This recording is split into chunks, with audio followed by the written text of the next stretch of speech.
Emmanuel Le Chypre, on va parler de notre facture d'électricité dans les mois qui viennent. Il ne faut pas s'attendre à ce qu'elle baisse. Hein. Bah non, ça chauffe depuis très longtemps, hein, ça chauffe depuis 10 ans. Si vous regardez le contrat moyen de base pour une famille classique, 4 personnes, on est quand même sur un rythme d'augmentation de 45% depuis 2010. C'est 4 fois plus rapide que l'inflation, la hausse moyenne des prix, 4% en 2019, et on devrait être sur le même rythme jusqu'en 2024. Ça veut dire que la facture moyenne qui était de 1000 € à peu près en 2010 est passée à 1520 en 2019 et qu'on sera à 1800 € par an en 2024. Ça fait quand même 60 € d'augmentation tous les ans. Et oui, c'est énorme. Comment ça s'explique?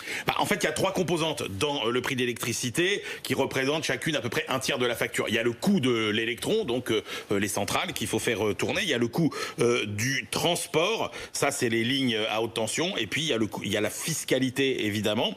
Et jusqu'en 2016, l'explication de la hausse, c'était surtout la fiscalité qui avait pas mal augmenté. Et depuis 2016, c'est la hausse du coût de l'électricité elle-même. Et dans les années qui viennent, eh bien, c'est l'augmentation des investissements nécessaires à la transition énergétique qui va gonfler la facture, puisque RTE et Enedis, qui sont notre transporteur et notre distributeur d'électricité publique, vont investir 6 à 7 milliards d'euros par an d'ici à 2024 pour adapter le réseau à l'essor des énergies renouvelables. Rien que cette partie réseau, nous dit la commission de régulation de l'énergie, c'est quasiment 25 € d'augmentation par an de notre facture, sachant que la matière première électricité devrait elle aussi voir son coût augmenter.